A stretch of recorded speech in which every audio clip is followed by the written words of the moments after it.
Coucou coucou, c'est Sen. Alors je vous retrouve aujourd'hui pour des petites astuces et des petits trucs au niveau du matériel à avoir pour faire des colorisations au crayon de couleur. Alors je vais pas parler des crayons de couleur à proprement parler parce que ça dépend de ce que vous aimez. Si vous aimez les crayons de couleur gras ou secs ou alors entre les deux, vous allez avoir vos marques de préférence. Moi, honnêtement, j'aime les deux. J'aime les polychromos qui me permettent d'avoir beaucoup plus de subtilité. Et j'adore mes Arteza. Mes Arteza sont beaucoup plus gras. Vous les retrouvez sur Amazon facilement. Et les polychromos, vous les trouvez un petit peu partout maintenant. Hein, Géant des Beaux-Arts. Je vous mets les liens où moi j'achète, par exemple, mes polychromos, je les achète chez Verle à la pièce parce que c'est comme ça que je préfère faire mes collections. Comme ça, je choisis bien mes tons, etc. que j'ai réellement besoin et envie. Alors, pour faire des chouettes colorisations, il vous faut plusieurs choses. Il y a ce qu'on appelle la solution de mélange pour crayon qui va vous permettre de lisser les traits et donc d'avoir vraiment un dessin uniforme et où les couleurs vont bien blender, vont bien se mélanger entre elles. Donc ça, c'est vraiment indispensable. Alors, il y a ce qu'on appelle des estampes. Et donc, si vous me suivez, vous savez que j'en utilise. Il y a différentes tailles. Alors, honnêtement, ne prenez pas des pas chers. Ça coûte pas très cher, hein, des deux marques. Vous avez des kits à 3, 4, 6 euros max. Moi, j'aime beaucoup la Staedtler. Alors, qu'est-ce qui fait qu'il y ait une bonne qualité et une mauvaise? Je vais vous montrer. Par exemple, ça, c'est vraiment ce qu'il ne faut pas acheter. Donc, ce sont des estampes qui... voilà déjà la différence, hein, vous voyez. Ici, c'est mou. Là, c'est dur parce que ça a été enroulé, mais regardez... vous n'allez pas savoir le travailler de la même façon. Ça, par exemple, vous voyez que j'ai utilisé. Et pour le nettoyer, il vous faut un affûtoir. Et en fait, on va tourner autour. Donc, surtout, gardez bien la pointe. Ça, c'est indispensable. Parce que je vois des fois des catastrophes en démo, etc. Donc, vous prenez votre estompe, l'affûtoir ou une lime ou du papier de verre. Hein, je veux dire... ça, c'est une planche qui se vend comme ça. C'est une planche avec tous des petits papiers de verre découpés. Donc, très facile à faire soi-même. Hein. Honnêtement, faut pas se casser la tête. Voilà, donc vous voyez ici, mon estampe n'est pas partie en charpie. Elle pluche un petit peu, mais c'est normal. Et voilà, je peux la réutiliser pour la prochaine colorisation. Alors, donc ça, c'est important. Alors... ce qui est une chose importante aussi, c'est une gomme. Une gomme électrique, donc ça fonctionne à pile. Et c'est super simple, mais c'est super précis parce que vous avez vraiment une pointe fine. Et donc ça vous permet de rajouter des blancs, etc. dans vos colos. Alors, matériel indispensable, c'est le taille-crayon évidemment. Et là... comme quand j'ai commencé le dessin, j'avais un simple taille-crayon écolier. Et puis, je me suis vite rendu compte que c'était pas top.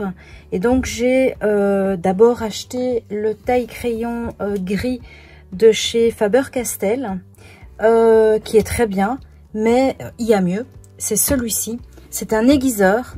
Je vais vous montrer donc la différence. Je vous l'avais montré lors de ma colorisation. Ce sont cette petite pluche. Vous voyez, donc ça enlève vraiment le minimum au crayon. Et alors, en complément, je vous recommande celui-ci. Donc là, vous voyez, on a quelque chose de courant. Hein. Voilà, le plus de ce taille-crayon, c'est ceci. Alors, en fait, il y a une petite molette qui vous permet de choisir du 1 au 5. Et en fait, ça détermine la taille. Donc, vous voyez, un crayon...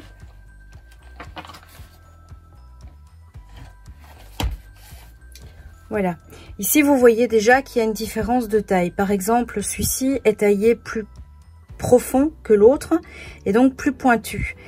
Alors c'est ceci qui va déterminer ça. Et alors, eh bien évidemment, quand vous mettez votre crayon, ben, vous allez jouer avec ceci. Donc tout ceci s'achète sur Amazon, hein, je vous mettrai les liens. Très facile. Donc moi ça fait longtemps que je les ai, mais je suis certaine que je retomberai sur les liens. Niveau prix, on est aux alentours de 12 € je pense à celui-ci. Et celui-là, on est aux alentours de 2-3 €. Donc pas très cher. Par pitié, attendez la fin du confinement. Ne commandez pas maintenant. Enfin, quoique oui, parce que c'est tellement long à venir que oui, vous pourriez. Donc voilà, qu'est-ce que j'allais vous dire? Une chose aussi qui est importante et que j'utilise, mais pas dans toutes mes colorisations, c'est du...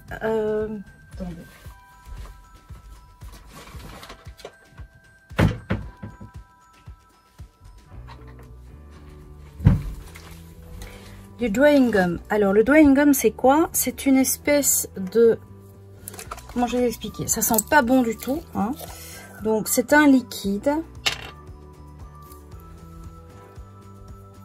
Alors pour utiliser ceci, je vous recommande ou un coton-tige ou un pinceau que vous allez dédier à ceci, parce que il sera naze, hein, clairement.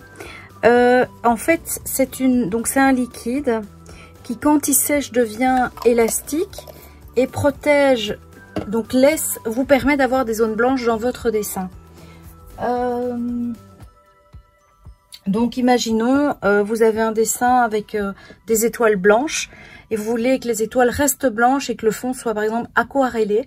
Eh bien vous allez mettre ceci sur toutes les étoiles au pinceau, attendre que ça sèche, faire votre colorisation aquarelle et ensuite gommer simplement avec l'extrémité de vos doigts les étoiles et elles seront nettes, bien blanches. Donc c'est vraiment une facilité de boulot pour avoir quelque chose de net et précis. Voilà. Vous avez été nombreuses à me demander ce que j'utilisais, etc. Donc ça c'est vraiment mon petit matériel. Et une recommandation aussi que je fais par rapport aux tailles de crayons, c'est de ne pas attendre d'avoir un crayon. Et ça, je l'ai laissé. Donc ça, c'est vraiment le plus que je laisse au niveau de l'utilisation. Je vous explique.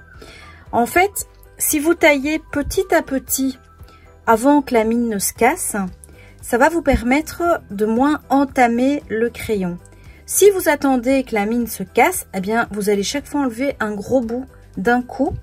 Et c'est pas l'idéal. Donc moi, je taille mes crayons à chaque fois que j'en ai besoin.